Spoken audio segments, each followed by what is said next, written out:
Have you ever wondered if Rome ever had an empire with more of a common touch? Or when Rome started to interact with their eastern neighbours?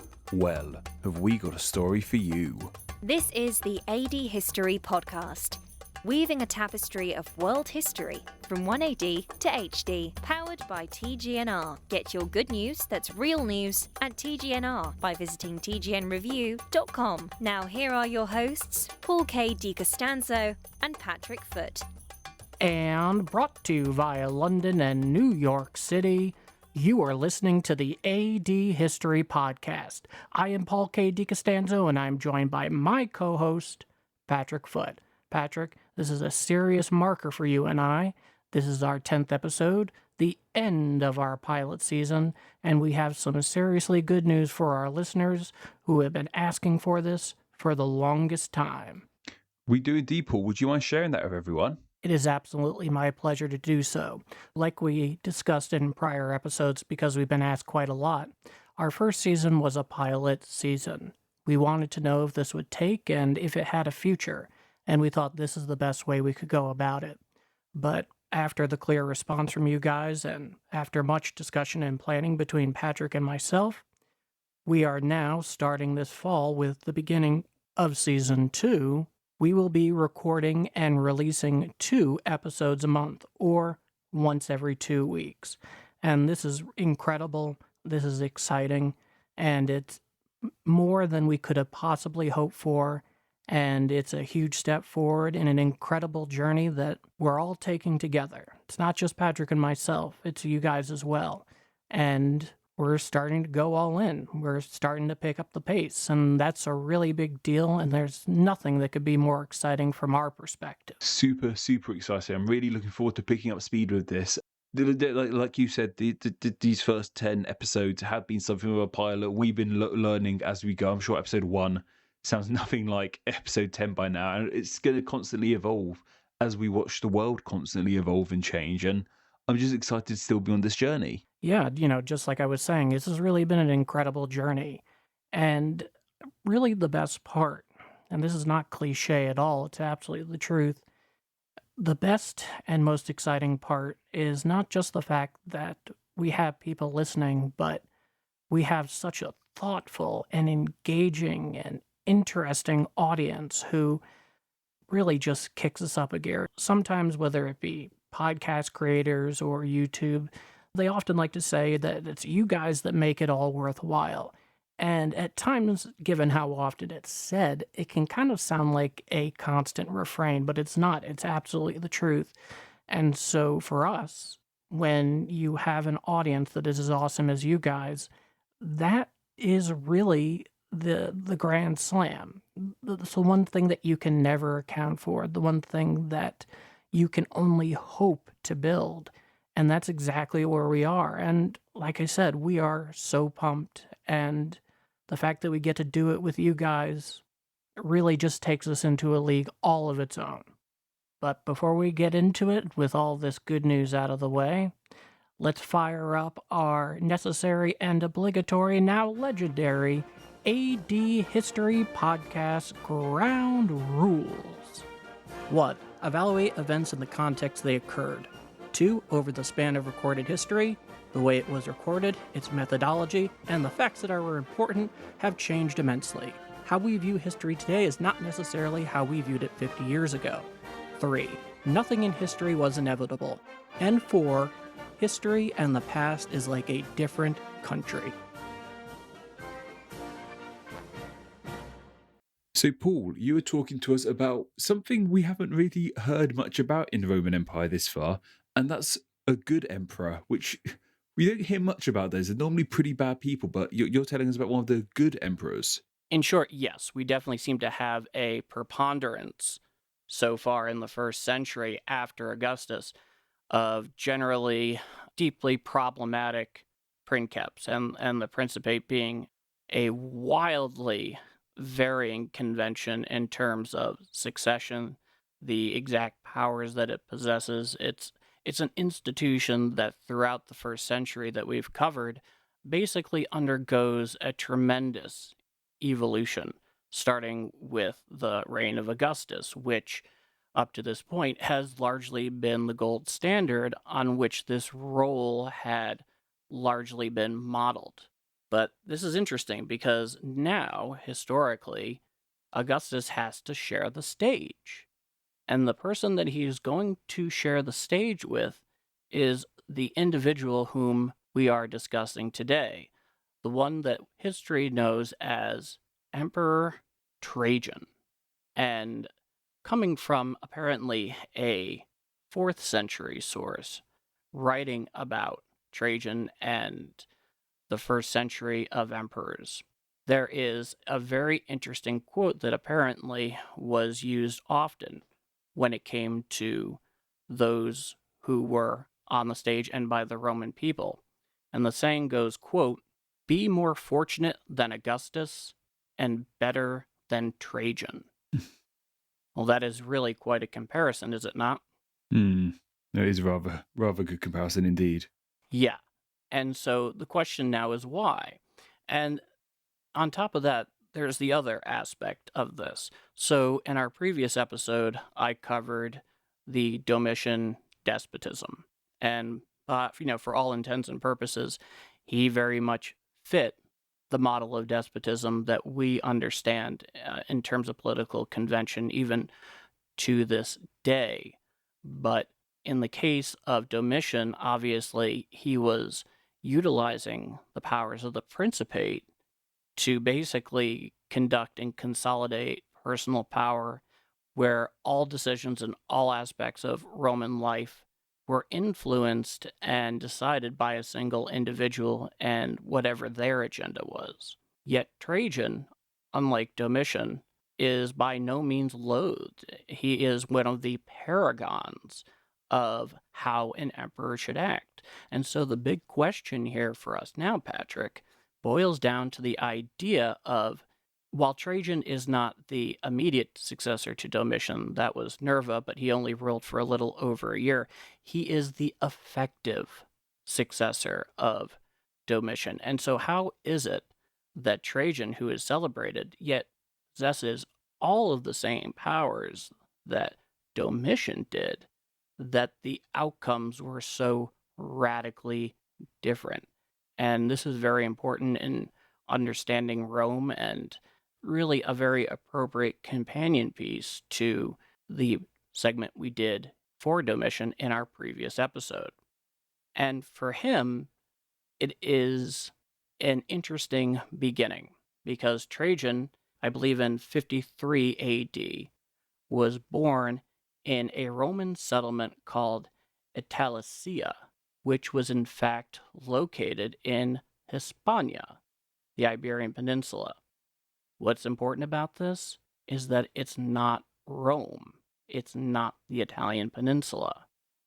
Trajan is the first emperor who assumes the Principate that is not born or raised in Rome or Italy.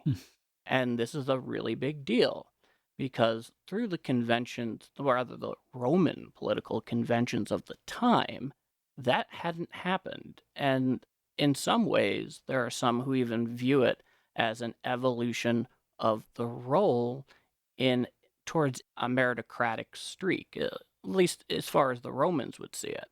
Trajan was born a Roman citizen.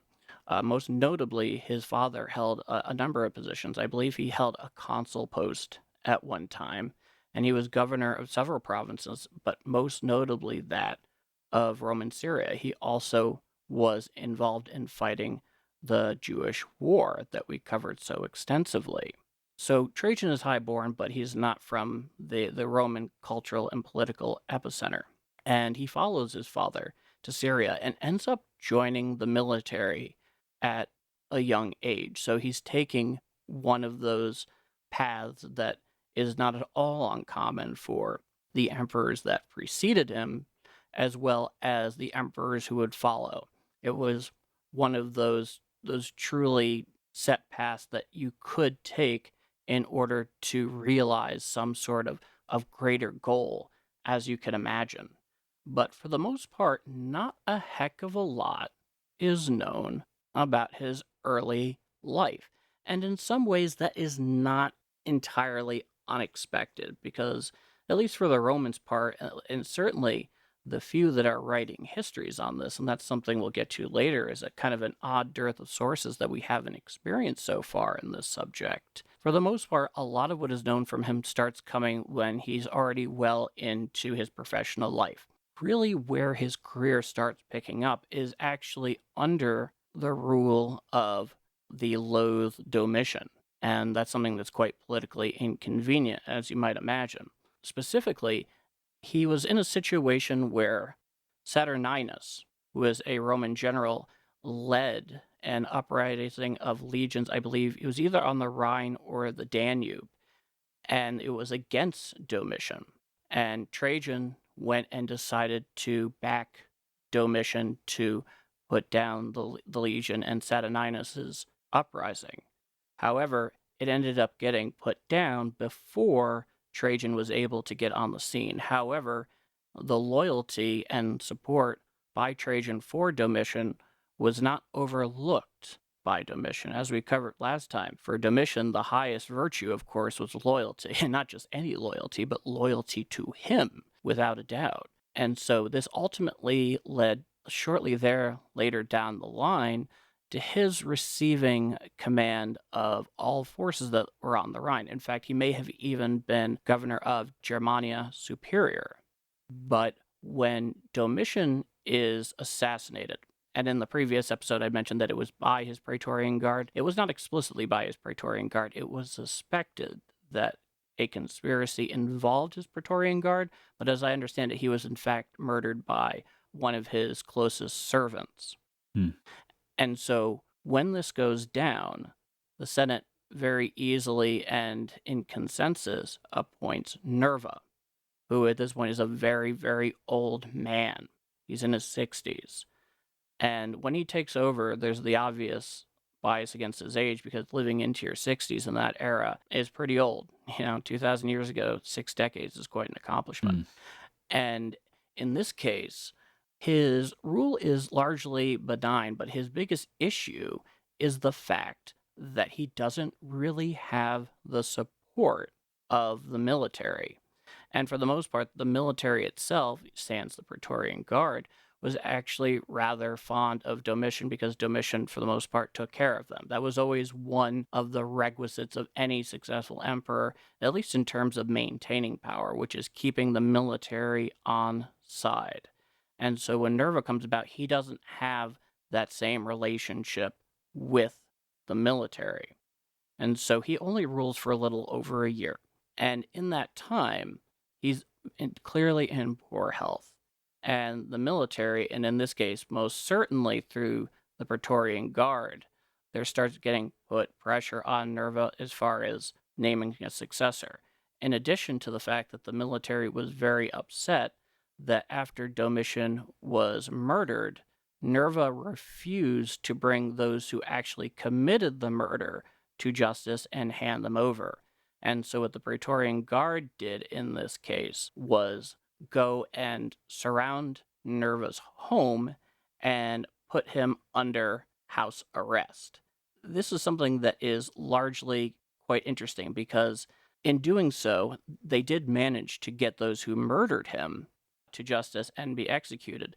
But the ringleader for the Praetorian Guard in this act was a man by the name of Casperius Aelianus. Even though he managed to survive Nerva, and then, of course, with the pressure by the military, Nerva ends up naming Trajan his successor. And the way he does that, as many times they do, Nerva he basically adopts Trajan as his son, on top of the fact that he had no children of his own to name. And so when Nerva dies, Trajan takes over. And Hadrian, which is actually Trajan's nephew and a really effective stepson because for the most part he raised him from a pretty young age. He was sent by the Senate to go and give the news to Trajan. And when he gets there, Trajan does not immediately return to Rome. He kind of does a brief tour of the legions that are on the frontier, whether it be the Rhine or the Danube. There's a number of reasons why This is believed to have happened as opposed to, basically storming back to Rome and taking the post. If you're taking a particularly cynical and realpolitik look at things, you have to imagine it was probably Trajan making sure that he had the military on side and that there was no dissenters before he went back. But eventually he did. And this starts a very unique element of Trajan's rule, which is that in many ways, he very much cultivated this concept of the people's princeps, as you were, an emperor who was one of the Roman people as opposed to above and ruling the Roman people. So he gets back to Rome, and is so often the case with any sort of returning hero or a new leader. You can very clearly see in your mind's eye the idea of him coming in on steed or being atop like a grand chariot with people lining the streets and him basically doing his Queen Elizabeth wave as, one of these, as it were. But he doesn't. He actually enters Rome on foot. I think you could imagine that this is something that's a pretty big deal. If you're a Roman that's in Rome and you're seeing this and you're seeing your new leader literally on foot walking the same streets you are, you have to imagine they're blown away by this, right? It's certainly refreshing compared to the previous emperors and princeps we've talked about so far. Now, he really does seem like a man of the people. Yeah, and he definitely looks to cultivate that. And it's hard to know if it's genuine, but you kind of have to imagine it is because you don't really hear any other accounts of that not being the case. And so there's even going back and the few histories that recount this sort of thing, it talks about common Romans coming up and like physically embracing him. That's incredible. I mean, most of these Roman emperors end up getting proclaimed a god after their death. And yet now, if you're a common Roman, you can reach out and touch him. Imagine that. Imagine being able to do that for some great world leader today. Would never happen. It would not happen at all. And what I'm finding so staggering about this is even though this is like pretty much 2,000 years ago, these sorts of political tactics haven't changed. You still get political leaders to this day, like whether pretending or genuinely being one of the people, but being a man of the people or woman of the people it's a classic political tactic that is still going strong today. And it was all the way back then. I just find that absolutely staggering. Isn't it amazing? It's amazing how there are some things. There's this great quote by Mark Twain. So naturally, we always hear the quote, "Those who do not learn from history are doomed to repeat it." It's a very good quote. But the other quote that I like that very much complements it, that I think is very applicable here, is that in his case, he said, "History doesn't repeat itself, but sometimes it rhymes." That's very good. That's really good. That's Mark Twain for you. Yeah. And so the one thing I could compare it to that I thought of is he was pulling a Jimmy Carter. For those who are not familiar in this case with what I mean, when Jimmy Carter was defeated Gerald Ford in the 1976 presidential election, he also did this on the concept of being one of the people, a man who grew up and was a peanut farmer and was also a commander of a nuclear submarine in the U.S. Navy. But he really broke from convention and he very much built up this idea of being a man of the people when he was running. And on his inauguration day in the traditional parade that we now have, he leads the procession that begins. And usually that's done with the president-elect, then president, shortly after taking the inauguration oath. They would do it in the back of an open seated vehicle and wave to the people. Jimmy Carter didn't do this. Jimmy Carter instead decided to do it on foot. And in addition to that, he was also seen later that day actually physically helping to move his belongings into the White House. And that's very interesting, especially when you then compare it to his immediate successor. So Jimmy Carter obviously lost the presidential election of 1980 to Ronald Reagan, who then did the exact opposite of that. He rode the whole way, a lot of helicopter rides between the White House and Camp David, all of that, to really exercise the various accoutrements and aesthetics of power which also lead to a certain image in terms of power. And in the case of Trajan, and any great leader, and in the case of Jimmy Carter, he went too far one way, and naturally Reagan balanced it out by going at the other. So you have to balance it out. If you show yourself to be too common, you can lose some of the power that's inherent to your post, and have an inability to influence people and push your agenda. So there's always that balance, and we'll talk more about how Trajan balanced the two. He arrives, and he very much starts with this, I don't want to call it populist, because that's a kind of a loaded term that very much evolves over time, but certainly this man of the people thing.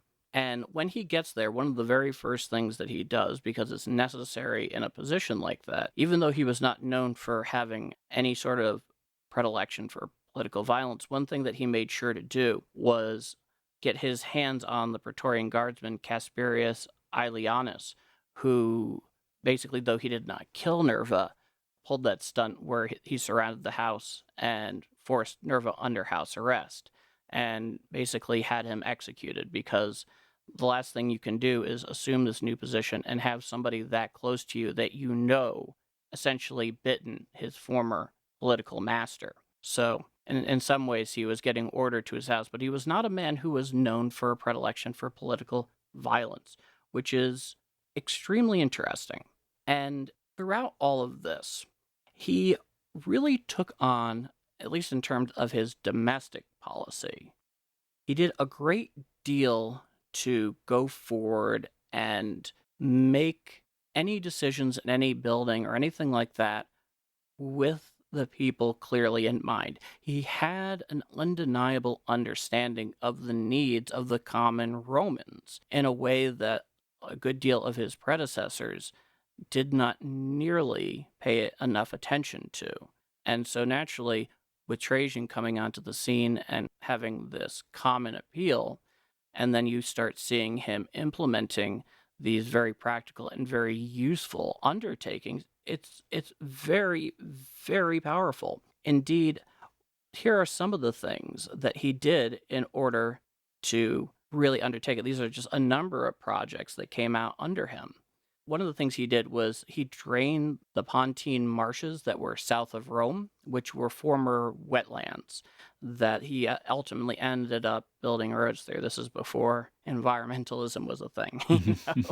Yeah. Of course.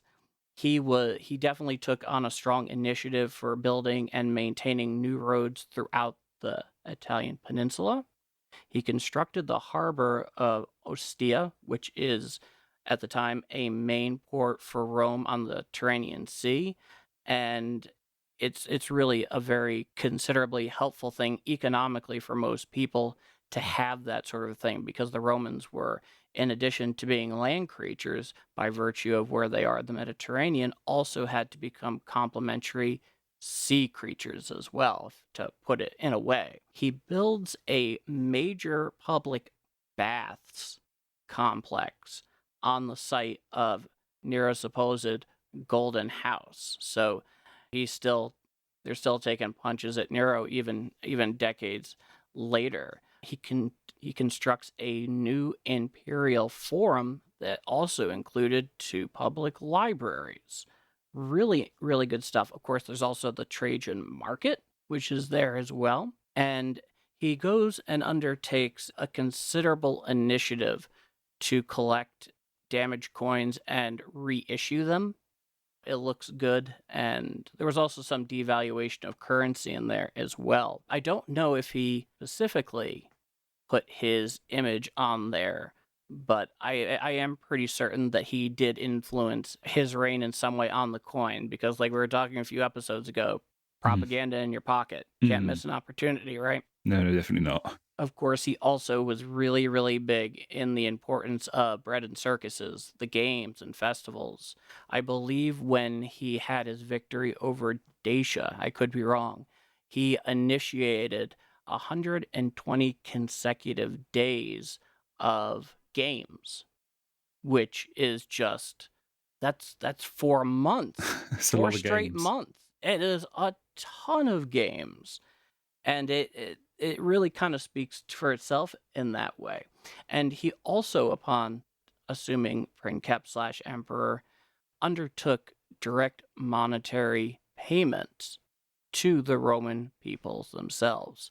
So, yeah, in a way, maybe he's a little buying them out a little bit there.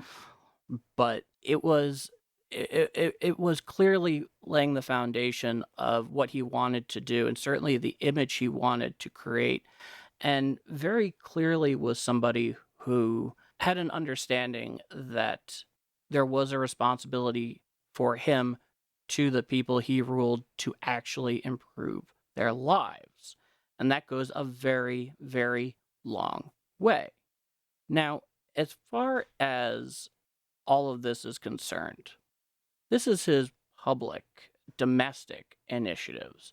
But of course, in the case of Trajan, he was also a military man. And one of the most notable things about his rule, it was under Trajan that the Roman Empire reached its largest physical size. It was the apex of their territorial claims during his rule.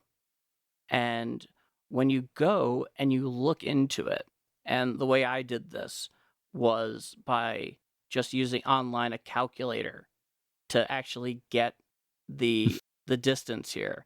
The distance, now granted, the claims for Rome were a little larger than they were by the time of Hadrian's Wall, so they kind of came back a little bit.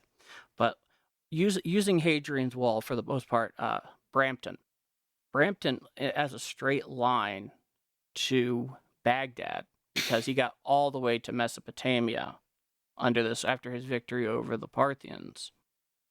It's a distance of 2,683 miles between those 2 points.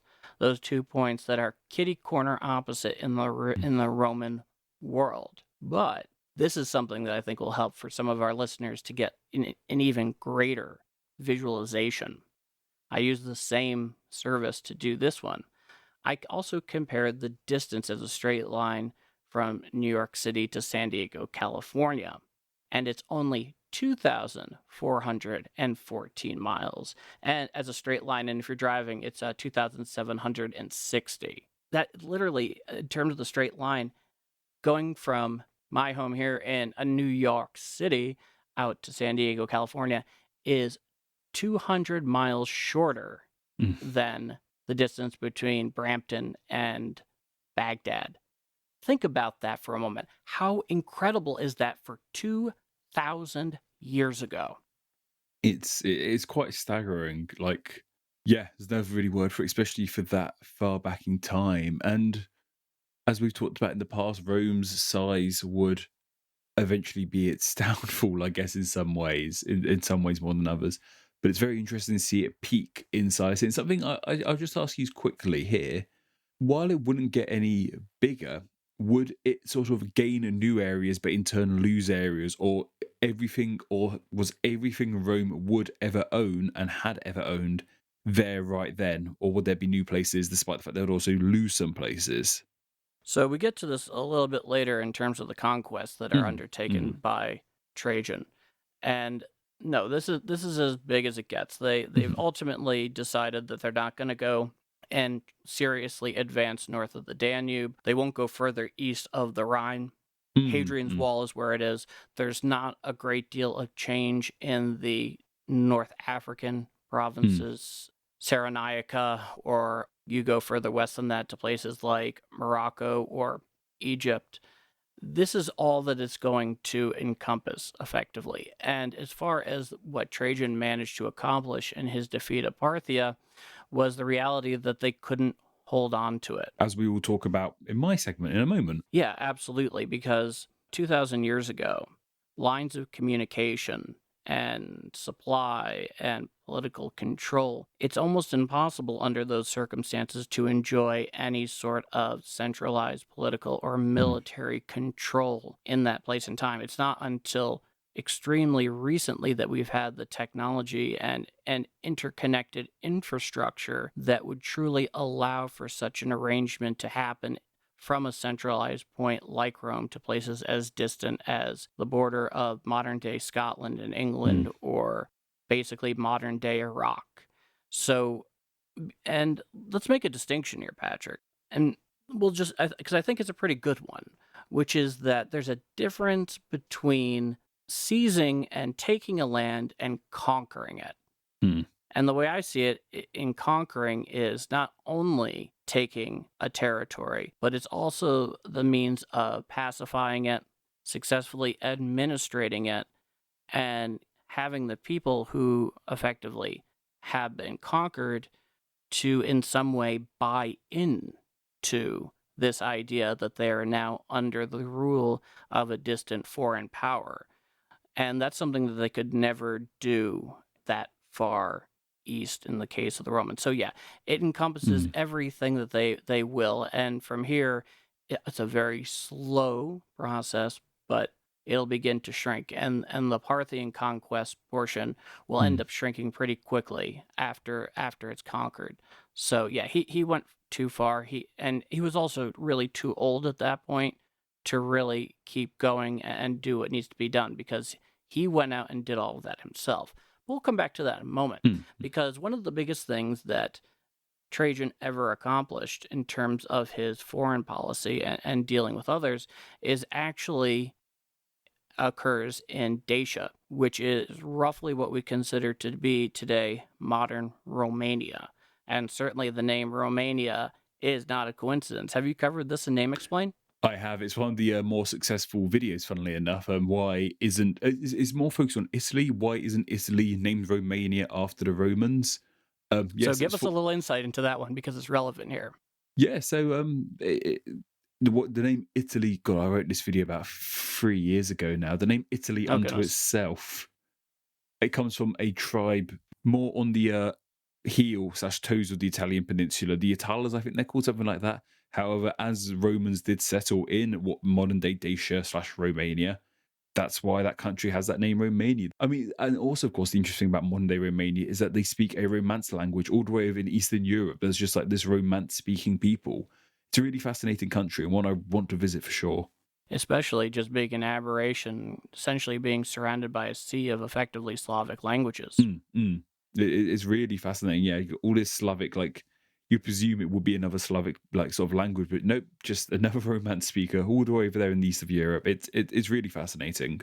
So yeah, Dacia. And Dacia is kind of a longer story for the Romans, because it goes back to Domitian. And in this case, there was the original conflict basically flared up in 85-86 when the Dacian king Durrus successfully invaded the Roman settlement Moesia, which is located around the Romanian Black Sea coast, and they basically sacked the thing. And the Romans, when they decided to counterattack again, and Moesia was sacked again. This was the first battle of Tepai in 88 AD, and Roman general Cornelius Fuscus crossed the Danube natural border in a retaliatory invasion against Dacia, which actually entirely failed. And I could be wrong, and I believe they actually lost their legion's standards in this fighting, which, like, all the way back in the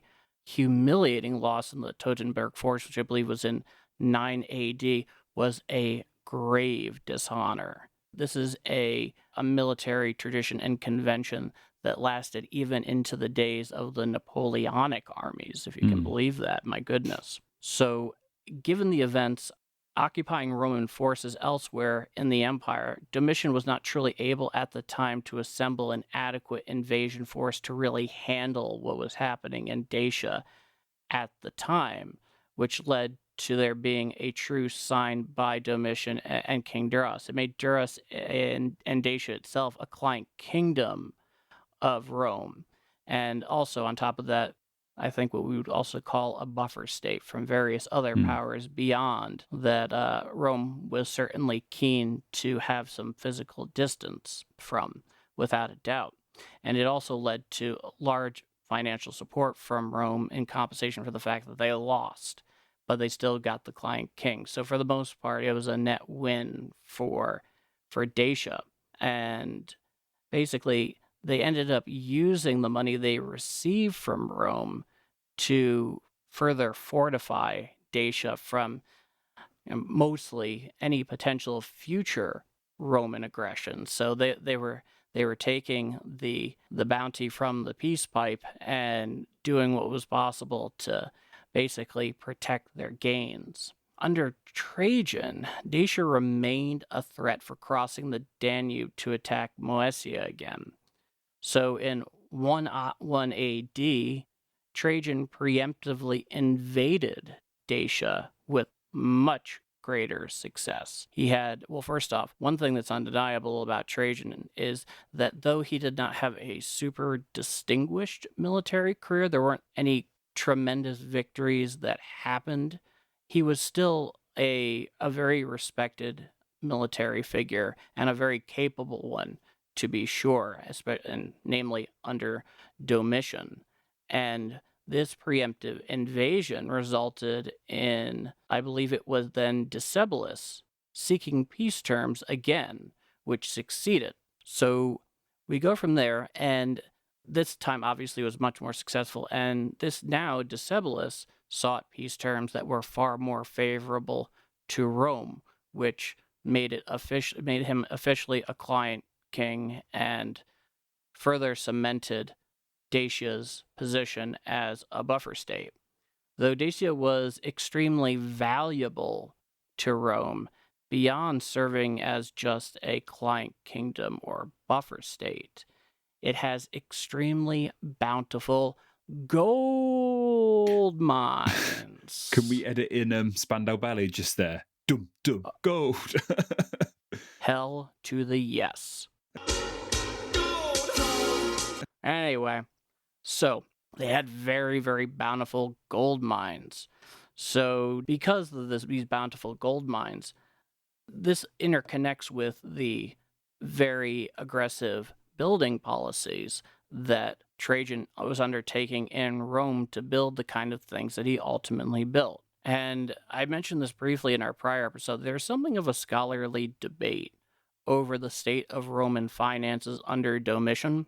More contemporary sources at the time seem to suggest that there was a great deal of profligate spending on the part of Domitian, because Domitian also built a lot. But even though it certainly had the effect of being useful to the public, he was basically doing it for his own aggrandizement, doing things like the plaque, dedicating it to himself, even though he had just restored the building, he hadn't built it completely, which is another example of how Trajan was so different from Domitian. When he would restore a building, he made sure to say that who was the original folks who built it, and I kid you not, this is actually on there. And then the only credit he gives to himself was that in restoring this building or facility, that he made it adequate for the Roman people.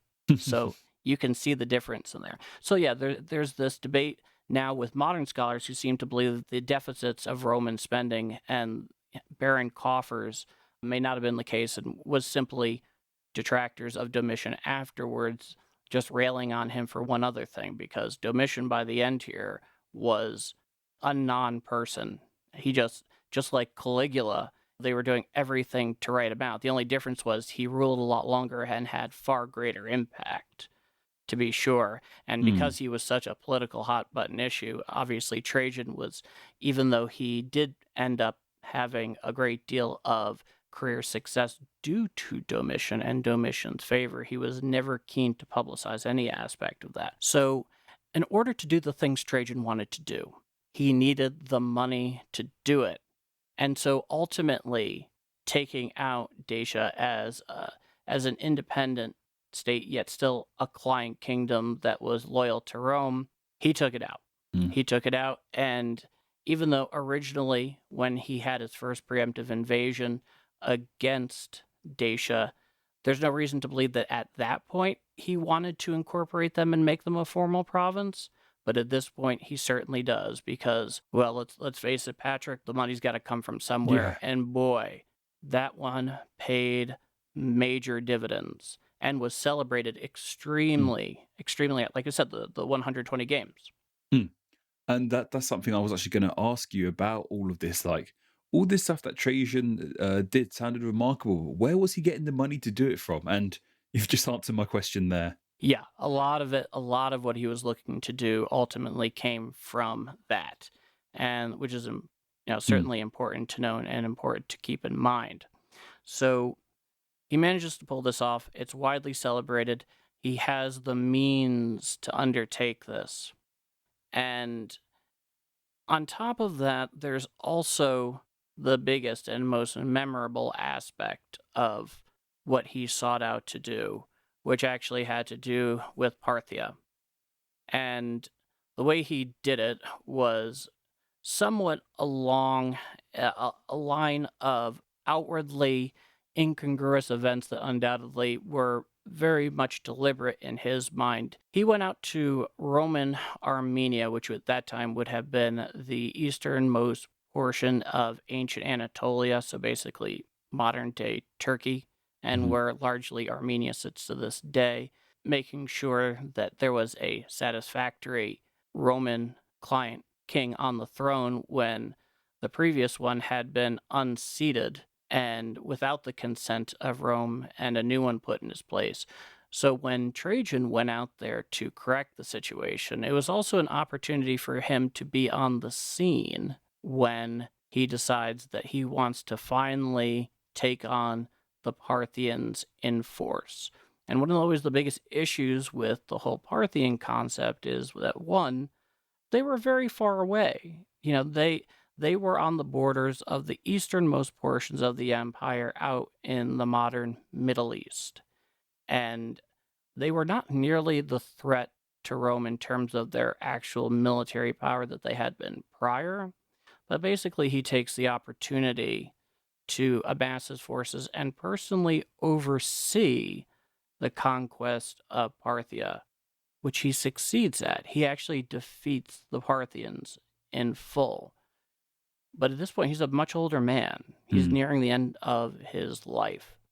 And even though he succeeds in taking out the Parthians, he never lives to see the part where you have to subdue and basically assimilate the Parthian people into the Roman Empire. And when you're looking east and you're a Roman emperor or a Roman general and you're moving east, who is the individual that at that point in time they're always looking to as the the true paragon of greatest conquest? Who is the gold standard in the ancient world for them in terms of conquest?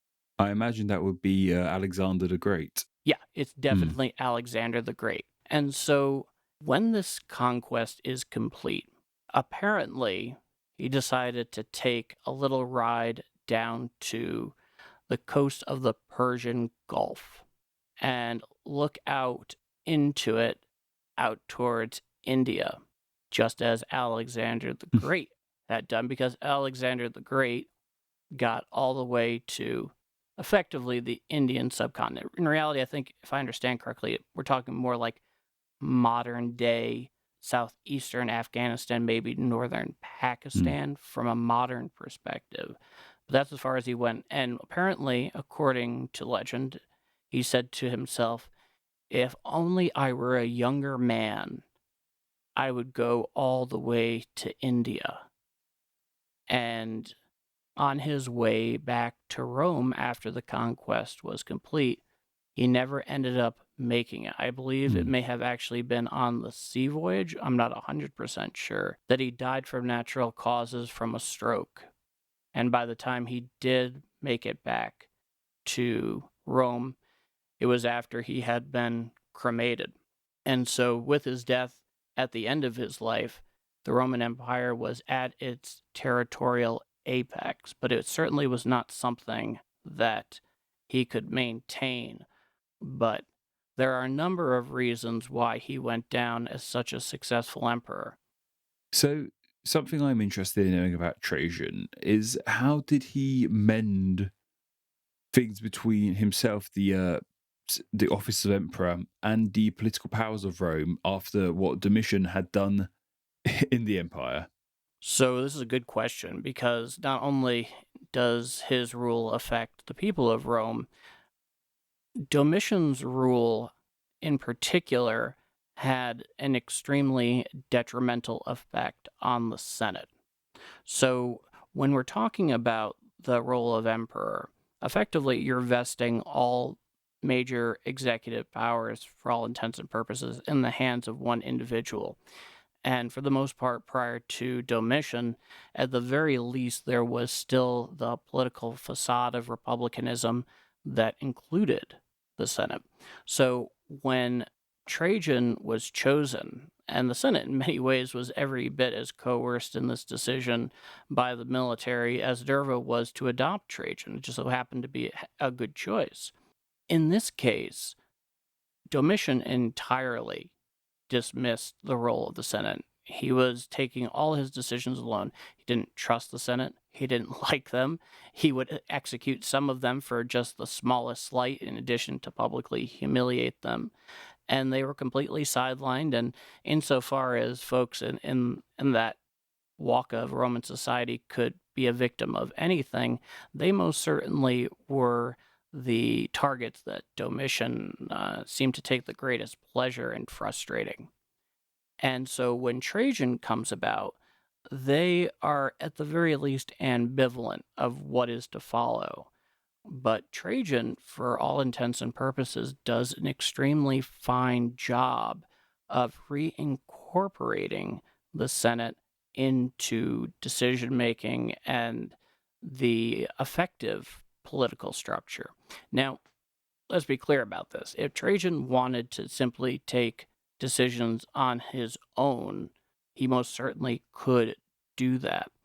And basically what he did was, at the very least, he would always consult with the Senate. Even if he felt very strongly that he was going to do what he was going to do, he made them part of the process, at the very least in terms of political optics, which is interesting because at this point, the position of emperor, more or less, or princeps, has existed so long, there's nobody really alive or alive in power that has living memory of how the Republic actually functioned.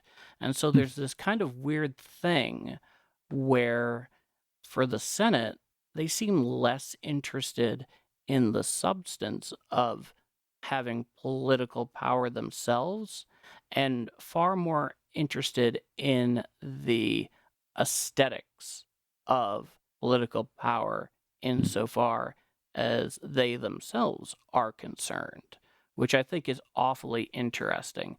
And this isn't just a political thing. It also has to do with his actual personal relationship outside of the role of emperor, which is to say that in this case, I believe it is Cassius Dio who is largely writing this, at the very least decades later, maybe even as much as a century, where he talks about how, in the case of Trajan, he had a good sense of humor that was not particularly wicked, and he seemed to be able to appreciate good jokes at his expense, things like that.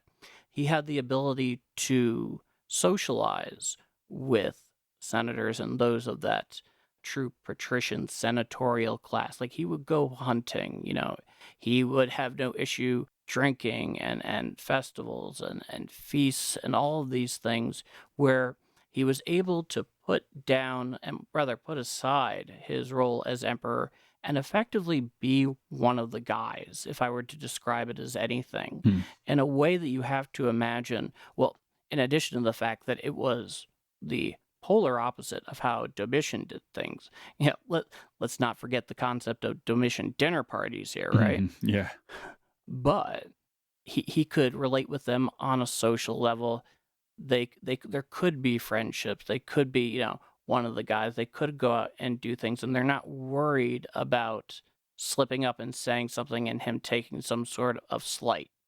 So, and this is something we keep on coming back to with Trajan. He's such a man of the people, a working man, one of the guys. There's so many ways you could put that. I mean, like as you said, you don't want to use the term populist. That's a very loaded term. It's a very modern term that we use. Even like the term I'm coming sort of to is like left wing. Like but that's once again is a loaded term, one that really doesn't apply to Rome, I guess. Well, if we're looking to settle just like on a good term, because Hmm. what's left wing and right wing changes Yeah, yeah. many times during a century. I think the word we're looking for is common touch. Common touch. That's what that's what I was about. And what I'm curious to know, do any other emperors come close to this in the future or even go beyond this? Because I've never heard of anything.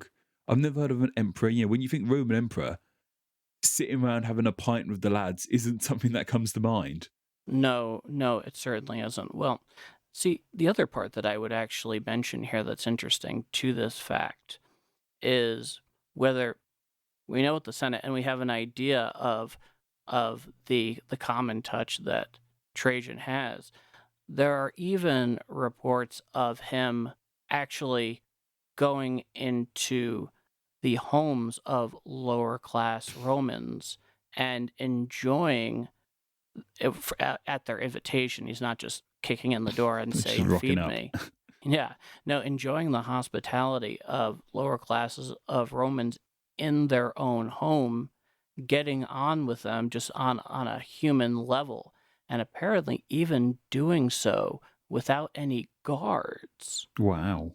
It's just Yes. unheard of. Like even compared to like modern, even like modernly, they said it's going to be so compared to modern politics, and it's just that's sort of unheard of back then and even today. It's incredible to hear this.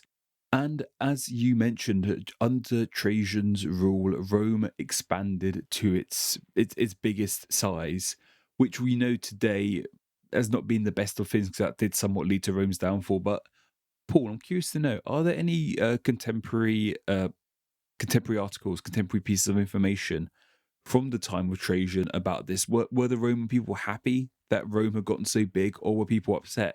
Did they know that this could lead to its downfall at the time, or were they just celebrating? Look how big our land is.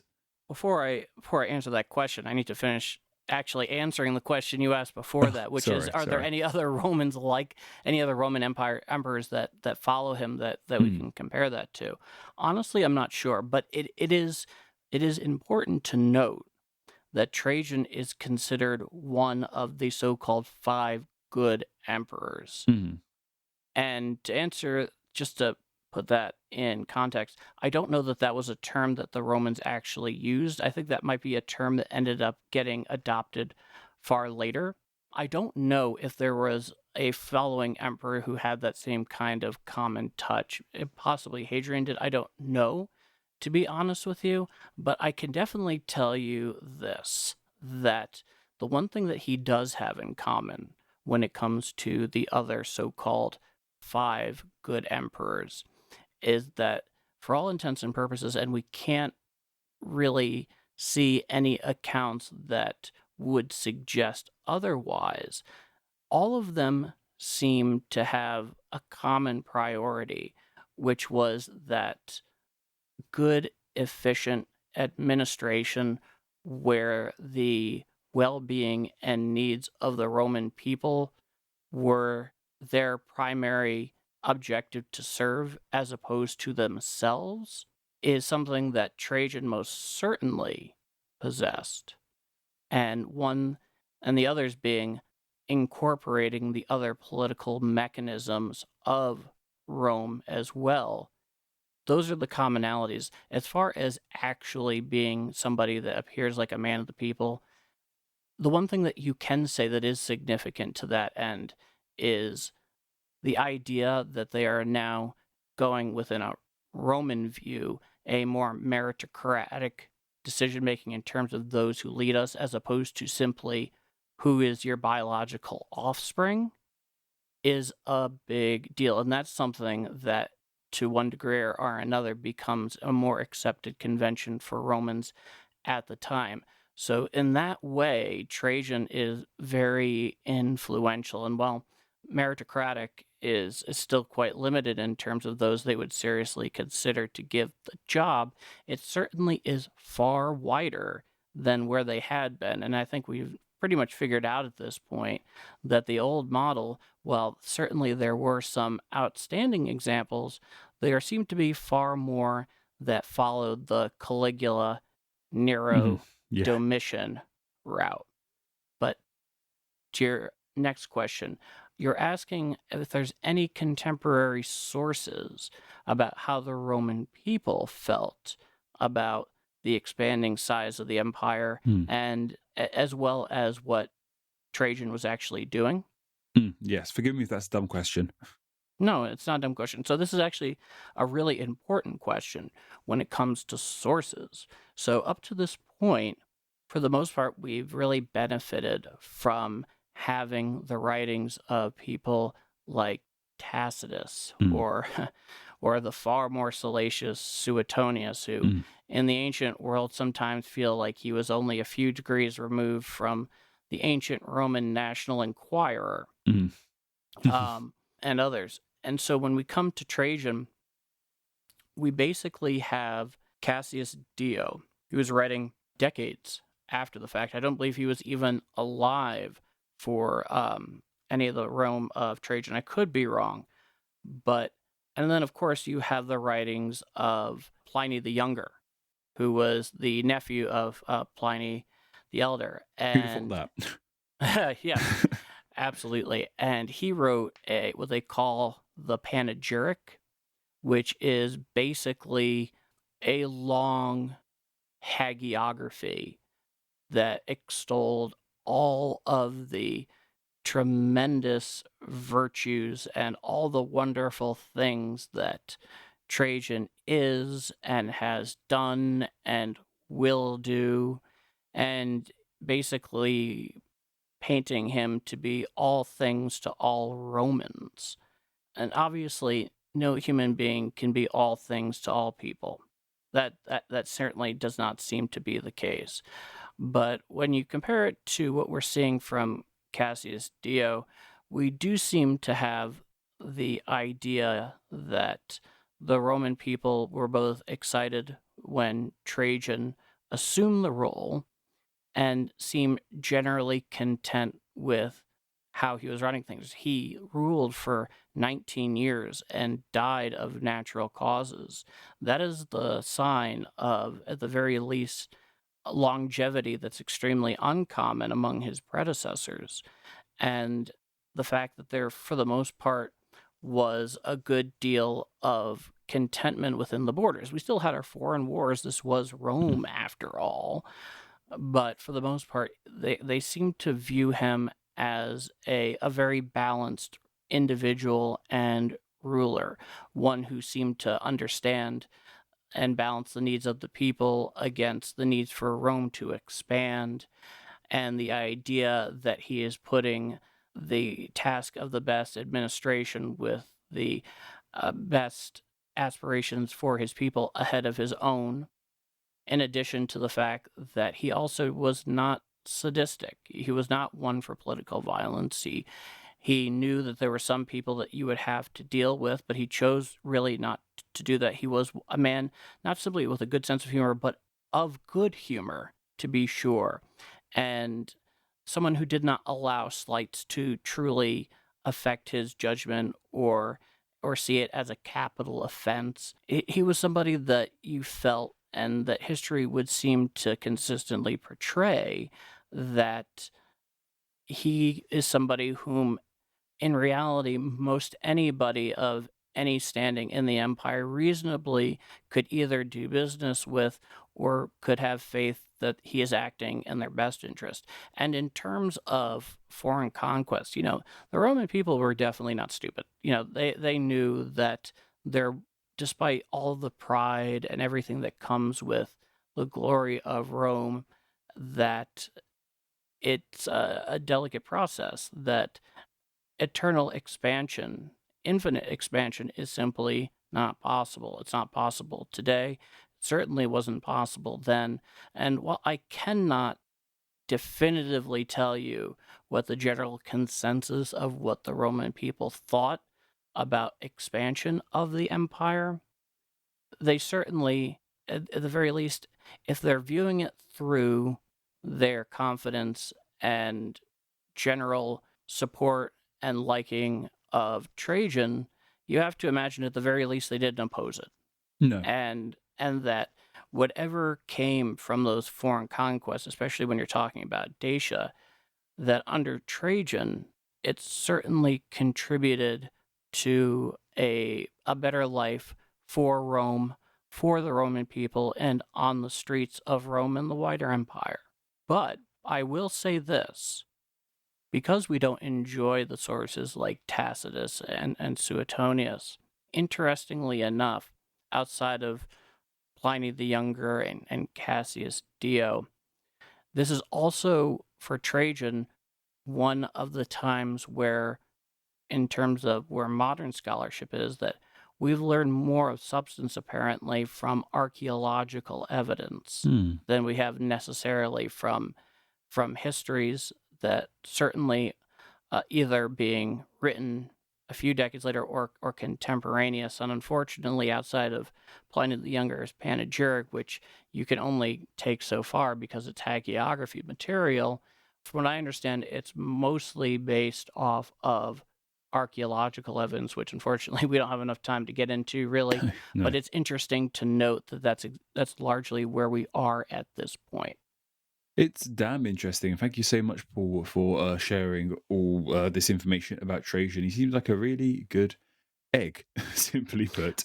I would say that through the eyes of Romans and Romans of the time, they, in all likelihood, would have viewed him and agreed with the idea of him truly being a good emperor. And with that, we will hand it off to Anna Domini in our next segment. But before we do, if you love AD history and you want to help out the show, be sure to leave us a glowing 5-star rating and review on Apple Podcast, or a lovely thumbs up or subscription on YouTube, as well as being sure to hit the bell icon to get notifications every time we publish a new episode or clip of AD history. But with that, here is Anna Domini. This is the AD History Podcast. Keep up with the show and join the discussion by following AD History on Twitter with the handle @ADHistoryPC and the hashtag ADHistory. Check us out over on Facebook, Instagram and YouTube by searching AD History Podcast, as well as, of course, tgnreview.com/AD History Podcast. Now back to Paul and Patrick. Bang up job is always AD. Now, Patrick, we're going back and revisiting a Central Asian power that we covered a few episodes back, one that doesn't get nearly enough popular attention in regards to the popular historic memory of that portion of ancient history. But in this case, we're changing that just a little bit as we head back to the incredibly interesting and not nearly covered enough Kushan Empire. Yes, Paul, you are completely right. We are looking once again at the Kushan Empire. And something really exciting happens with the Kushan Empire around this time. And as we talked about, this is somewhat of a season finale. It only makes sense that this should end how any good season finale ends. And that's with a good tease of things to come. And while some of the dates are debated, it seems that in the latter years of the 1st century, two empires we've looked into over the last 100 years finally start to interact with one another, in turn sowing the seeds of this highly connected world we have today. And of course, that's the Roman Empire and the Kushan Empire. So like I said, it's just exciting to see these two finally meet. It reminds me of when Daenerys and Jon Snow finally meet in the latter half of Game of Thrones. That's just, like I said, kind of that sort of season finale. It got me excited, really. But before we get into that, I just want to have a bit of a recap. How did the Kushan Empire form? Because they are believed to have formed around 30 AD. So it was quite some time ago we last spoke about them. And just like I said, to have a bit of a recap, they were initially a branch of the Yahuzi people, who were a nomadic group who roamed sort of Central Asia. And they were driven west by the Zhongdu, who were another nomadic tribe of people who were very fierce, and they were even believed to be ancestors of the Huns. So it was these people who pushed the people would become the Kushans further into the west, where they sort of would end up. And they ended up taking over this part of the world that was known as Bactria. And that equates roughly to modern day Afghanistan, Pakistan, Tajikistan, and Uzbekistan. And it was here they stopped being nomadic people and founded a homeland and conquered the people who already lived there. And their first true empire was a man by the name of Kujula Kadipis. Once again, apologies for pronunciation on that. He was able to unite all these people and formally form the Kushan Empire. And that's how it all began. And like I said, that was just a brief overview. If you want to know more, go back and check the previous Kushan Empire episode, because we go into more detail about their origins there. But what happened between the founding and all the way up to 90 AD, just before where this episode begins? Quite a lot happened, actually. And this first emperor of Kujula Kathipis actually ruled to about 80 AD. And in this time, he gained a ton more land for the Kushans and ousted other tribes. His conquests are spoken about in the Hon Hashu, which is one of the 24 histories of China. And this is an adapted quote about Kathipis from the Ho Hanshu. And it says, Kathipis attacked and exterminated the 4 allied princes, then set himself up as king of a kingdom, invaded Parthia and took the Gafu region. He also defeated the whole of the kingdoms of Parfulia and Jibin. These invasions are believed to have taken place around 40 to 60 AD. And after his death in around 80 AD, his son Vimataktu took over. And we have some quotes on Vimataktu. He is, once again, from the Hon Hanshu. And they say he defeated northwestern India and installed generals to supervise and lead. Then Kushan became extremely rich. So I guess the key takeaway during this time period from their founding up to around just before we're going to properly look into them is that in this time the Kushan Empire became stronger, bigger, and wealthier. And this all led to Kanishkak coming into rule, and he is considered the greatest Kushan king. And instead, he eventually became emperor, though we do have some conflicting information about him. I've read he was the 3rd ruler of the Kushan Empire and their 4th ruler. I just couldn't figure out for sure. One source was saying that, one source was saying that. As you guys know by now, this is a constantly happening issue in this time period. We just aren't sure on the exact times. And once again, we aren't sure exactly when his rule began. The general consensus is that it was either the late 1st century or the early 2nd century. So we possibly could have talked about this in the next episode, but we're talking about it here. Anyway, King Kanishka really got the ball rolling on the Kushan Empire interacting with Rome. So he did expand the Kushan Empire. In fact, he expanded it more than any other previous rulers. But also, he got things rolling with talking to Rome. That's a pivotal thing. And under his reign, the Kushan Empire grew to cover the southern ends of modern-day Uzbekistan and Tajikistan, and even all the way into northern India. And as I'm sure you can see, Paul, there's a map of the Kushan Empire's outreach, and it was getting pretty darn big. And so once we're here, we're here to know that even though they did come into contact with each other, what did the Romans and Kushans actually do with one another? And the primary thing was trade. There wasn't war, luckily, between these two. So trade was profitable for both parties. This trade was good for the Romans, and it was good for the Kushans too. And Rome bought things like silks and lapis lazuli and animal furs of Central Asian animals from the Kushans. Things they simply weren't able to get themselves because none of their empire or their lands covered these kinds of things. And in exchange, the Kushans received gold and silver coins from Rome, and these were, of course, highly precious. Like, the Kushans had never received precious metals in this quantity before. And as we talked about initially with the Kushans, it wasn't only goods they got from the Romans, they adopted some Roman cultures too. And we've seen coinage from the Kushans depicting Roman gods, even depicted Buddha as well, which we'll talk about more in a moment. And through their love of Roman coinage, the Kushan coins became incredibly Roman too.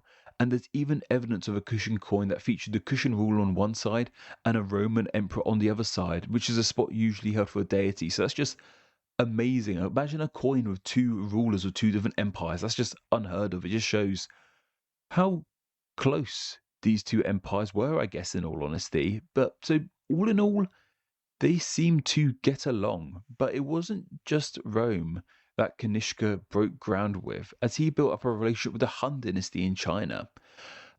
This really helps cement the image we have of the Kushans today as these sort of middlemen between Rome and China. We talked about this once again when we first covered the Kushans. They had this odd culture, as we mentioned, that they had coins that depicted Roman gods and people like Buddha as well. Just that's how connected they were. It just sounds so unheard of and odd when you put it that way. And then from their beginning, and just what I find so impressive about this is from their beginning in around 30 AD, it took just about 70 years for them to become a key player. And I really do hope we'll be hearing more about them as we continue our journey. And of course, eventually, spoiler alert, we'll find out about their eventual demise. But that's quite a long way off for now. But that is just what I wanted to share with you guys, how Rome and the Kushans finally met. Because I just thought that was an exciting way to end our first season with these two great powers finally meeting. But Paul, if you have any questions for me about the Kushans or the Romans, I would love to hear them. So this definitely augurs a great many questions here at this point. And in many ways, this is kind of one of the big questions about the Kushan Empire, given its position there in Central Asia. It's so important, yet at the same time, we don't seem to have a tremendous amount of scholarship, certainly not by comparison to the Romans or the Han Dynasty. There's no question about that. We've talked about it many times. And now that we are at a point where we're at the end of the first season, and we're really asking ourselves these questions because this is one that comes up in our research a lot. Now that we have effectively the Roman Empire at its territorial height, and the Han Dynasty is now the Western Han Dynasty, I believe, now that we have dispatched with our old friend Wang Mong. Well, this is a question that is more of an opinion on your part, but it's definitely one we have to ask. And that is, why don't we know as much about the Kushan Empire as we do about powers like Rome or the Han Dynasty? Yes. Yes, after Wang Meng finally came and went, we're back to the Han Dynasty. So I think this is a bigger question that has been somewhat looming over our entire first season, Paul. I think it's something we could probably both talk about. Why have we the aim of AD history was always to cover the entire world at various stages, and we will in the future, but at this moment of time, we simply don't know as much about the other parts of the world. We only really seem to know concrete evidence about Rome and China, and the other information we know, like we know about the Kushans, they're from Chinese and Roman sources. It was just these two empires, the Han Dynasty, other Chinese dynasties at the time, and the Roman Empire, they just had a love of keeping track of what was going on, I guess, for lack of a better term. For some reason, the Kushans and other empires that were around at this time, either they weren't developed enough or they just weren't keeping track as their own histories as much as these guys. But I have to ask you, Paul, is this an issue you run into as well when researching this first season? So, short answer, Patrick, is yes. I've definitely experienced that. It's very clear that, in my experience researching during our first season here, that whether it be Rome or the Han Dynasty, they are indefatigable historians of their own history. And in fact, it's not until this particular segment where we were going through Trajan where we weren't getting the kind of multitude of histories that they were creating for a given set of period that included a certain set of emperors, where now a lot of what we're doing is either written a fair amount down the road and hardly anything that would be considered contemporaneous, or it's largely, anthropological evidence. It's largely anything that we can take up from the ground and kind of start piecing together. Archaeological evidence, to be sure. So, yeah, I definitely have. It's interesting that we're learning about a power like the Kushans through the eyes of those who weren't really Kushan at all. And that so much of what we would consider to be really good, hard scholarship that's in some ways more definitive than anything else that we've come across regarding the Kushans. Most of it for them, the best stuff is archaeological in nature. There's no question about that. So basically, we're at that point now where, yeah, I've definitely gone through it, and you've gone through it, and we've talked about this a fair amount. It certainly makes covering powers like Rome or the Han Dynasty a great deal easier, but it also puts you in that interesting position where you're learning about the Kushan Empire primarily through the lens of their neighbors. Even though they're not a direct neighbor to the Romans, you're getting looks at them from the perspective of outsiders and archaeological evidence. And it's a heck of a way to deal with any sort of great power, such as the Kushans, which they most definitely were, despite their lack of historical attention on the popular level. It's been pretty inescapable so far in my experience, to be sure. But, this brings me to my next question for you, Patrick, and we touched on this in our prior segment, but it's still worth addressing relative to the Kushans themselves. And in your view, why didn't the Romans choose to invade Kushan territory?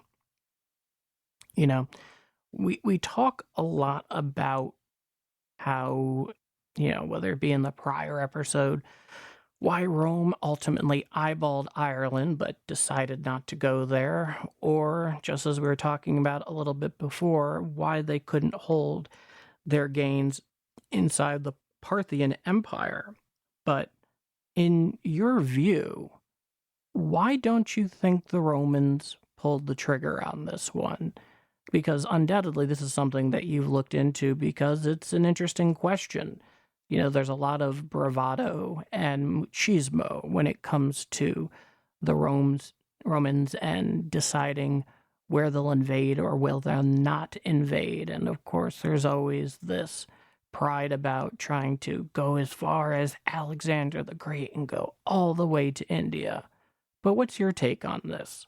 I looked into this, and the general consensus was we've talked about this. We've talked about this before. Where like, why didn't Rome take Ireland? And the general consensus, I believe, was they just realised that they didn't need it, and it would just make things too expansive. And from what I could see, they could get what they wanted from the Kushans through trade and not have to overtake and kill. They seem to have a pretty good deal. They didn't have, yeah, they just seemed to be in good terms. The land didn't seem of urgent need to the Romans. It probably would have been more hassle than it was like a lot of Asia.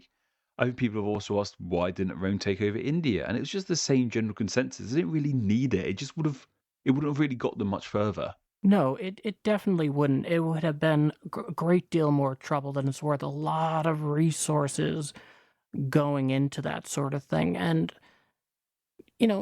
as much as the Romans were known for their stoicism and a tremendous pride, in many ways it fleshes out in their decision making in many cases where, in as much as there was a great deal of pride, there was a great deal of pragmatism.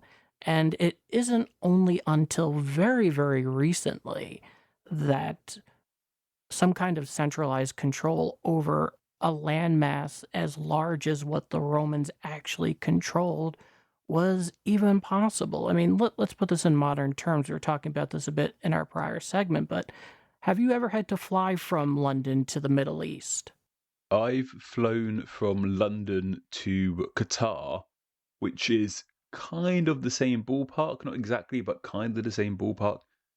Yeah, and that was about 6 hours. Well, that definitely tells you a great deal that even today with jet-powered commercial aircraft, it still takes 6 hours to cross that same essential landmass at its height, kitty corner. I mean, just think about that for a moment.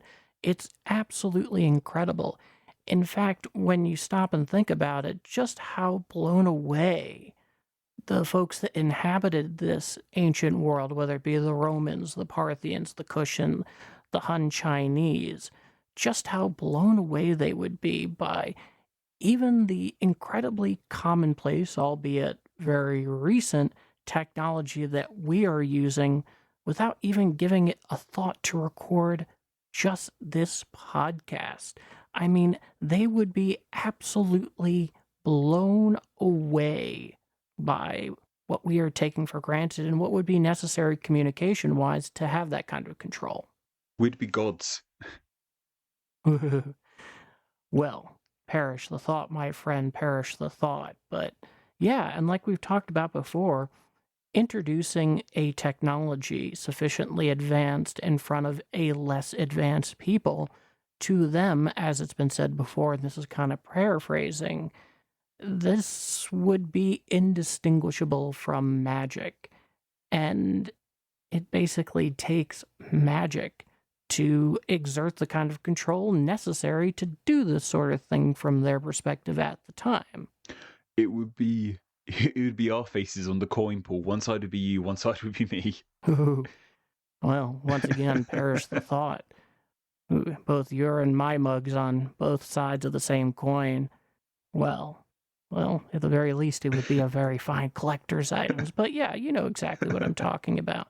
It would have been extraordinary and, in many respects, entirely necessary to do the kind of thing that we're talking about here, controlling that vast landmass from a centralized place as far as Rome. They only got about as far as Mesopotamia, and that's pretty darn far. And something I wanted to add is just going back to the Kushan Empire and how underrepresented they are. And this is an issue I've done as well. They're so overshadowed by Rome and China that even when we talk about the Kushan Empire, what we primarily talk about them is, hey, they were between, like, they're known, like, all they're known for, really, or most known for, is for being the middlemen between Rome and China. That, like, if you said, what's the Kushan Empire? Oh, it was the empire between Rome and China. I don't want that. I want people to go, what's the Roman Empire? I want people to go, oh, the Roman Empire. That's the one to the west of the Kushan Empire. Does that make sense?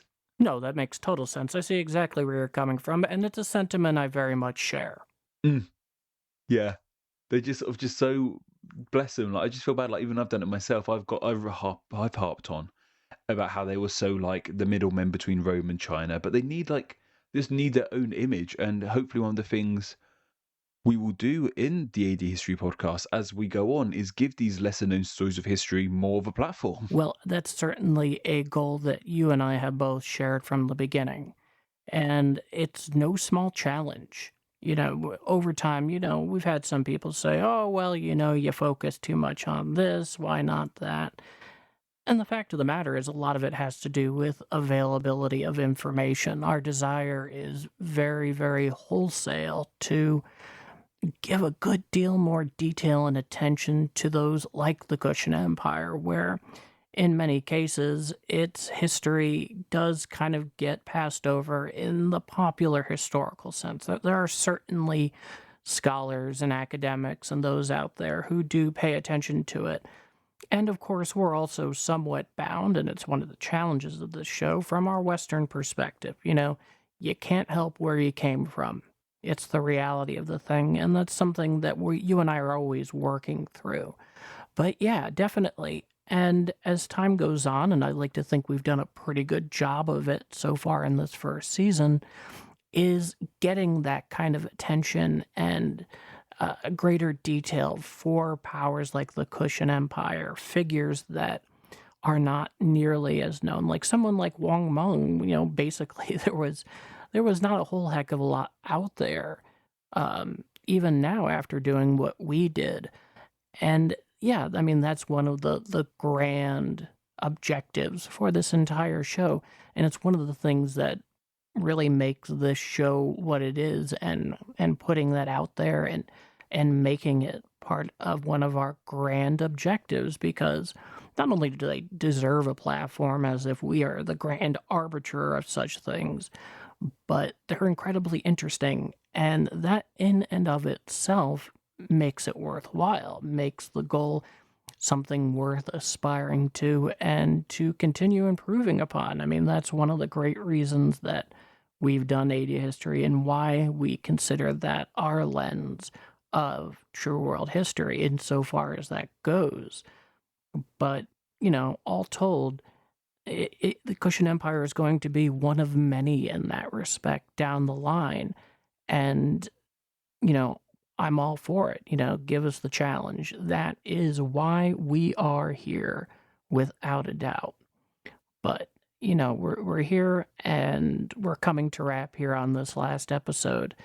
And, Patrick, you take it from here. Give us, what are your thoughts having gone through all of this exceptional experience so far? Thank you all so much for listening and for tagging along for this. I know AD history, to just sort of babble on, but from my own perspective, AD history is incredibly different to Name Explain. Obviously, it's about history, one's about language, and one's a YouTube channel, one's a podcast. But the way the information is presented, this is a much more slower pace, in-depth discussion, whereas Name Explain's a bit more punchy, pow, pow, pow, info. And when I started this journey with Paul, part of me was like, I'm sure, Paul, you had the same feeling, like, are people going to like this? And I was worried because this is so different to what I've been doing. I was like, are people going to enjoy this still? People are going to be even like disappointed that it isn't more like Name Explain. And just to see the positive reaction, to hear the messages you guys send in, to read the comments, has been amazing that you guys are as interested in this concept as me and Paul are. It really does mean the world, and I'm constantly amazed every now and then. Behind the scenes sort of fact here, Paul does a lot more of the behind the scenes sort of stuff, and every now and then Paul report to me about like the viewing figures, the numbers. I'm like, wow, that's amazing. I'm just so happy to see how much you guys are enjoying this, and it's so rewarding unto itself doing that. And even though we've just finished 100 years of history, which is a huge amount of time, we've covered highlights of 100 years of history, bit by bit, decade by decade. We're only just getting started. We've got about 1,920 more of these to go. So strap in, guys, because we're just getting started. Boy, did you say that, Patrick. Yeah, absolutely strap in, because we are, and we have obviously an incredibly long way to go. But the fact of the matter is, and there's no two ways about it, that this wouldn't be the same without you guys. It wouldn't be a show. And this is not a constant refrain. This is not something that is said just to be said, which is that we're taking this journey with you. And it's a long one, but we're happy to do it. We are incredibly excited. There is no greater challenge. It's a supreme challenge. And the fact of the matter is, we're not going it alone. We're doing it with you guys. And we have a ton to look forward to. And if you want to help out the show, there are many ways that you can do it. Of course, one way is naturally leaving a good rating and glowing review for us in places like Apple Podcasts, leaving your thoughts in the comments section on YouTube, or giving us the thumbs up if you like it, and subscribing, hitting that notification bell. You've heard the spiel all along, because that really does help in a way that we cannot emphasize enough, to be sure. But more than anything, stay in, spread the word. If you know there's somebody out there that is into history and this is something they dig, tell them to come along, because, the boat isn't full. As many of you that can come along, all the better. And we love hearing from you. We love getting your emails, your questions, all of it. It's truly exceptional stuff. And we have a long way to go. And boy, am I looking forward to that. And something else you guys can do to help the channel, help the podcast even. And this might sound a bit old-fashioned, and I can't do that on the internet. Tell a friend. Just if you know someone who's into history, let them know. Hey, I know a really good history podcast. Word of mouth. Annoyingly, we can't track word of mouth analytically. I'd love a graph of word of mouth. But yeah, if you know someone who's into history, let them know about the podcast. Yeah, absolutely. It may sound old-fashioned, but it's absolutely true. And if you do it, it goes a long way, and you know how much we'll appreciate you doing it, because it counts for everything. Exactly. So next time you'll be hearing us, guys, we'll be doing that fun What We Missed episode. And while we're going to have to research some stuff we missed, let us know what you think we missed from these first 100 years. Usual ways, email us, tweet us, anything like that, leave a comment in the YouTube channel. You'll be able to find all the links down there. Let us know what we missed. Yes, absolutely. An episode like that is made even better and a lot more fun when we're hearing from you guys and you're bringing in things that you thought we missed and stuff that we could add and things of that nature. And we'll obviously be doing research and we have our own thoughts on the matter, to be sure. But chime in. We want to know. But all told, guys, it's been wonderful. Let's rock and roll. Thank you all so much. Thank you all so much. Until next time. Like all good things, we come to an end for today. Thank you for listening to the AD History podcast. It is listeners such as yourself who make this show possible and truly awesome. Be sure to follow and subscribe for upcoming AD History podcast episodes, available wherever podcasts are found. Also, follow AD History on social media. Follow the show on Twitter at the handle @ADHistoryPC, as well as on Facebook by visiting facebook.com/ADHistoryPodcast and Instagram as AD History Podcast. In addition to liking and subscribing on YouTube by searching AD History Podcast. Do you have a direct comment or question for Paul and Patrick? Drop them an email at adhistorypodcast@tgnreview.com. Also, be sure to visit the show's homepage at tgnreview.com/ADHistoryPodcast. On behalf of Paul and Patrick, thank you for listening to the AD History Podcast. We will see you again next time in the ever-growing tapestry of world history.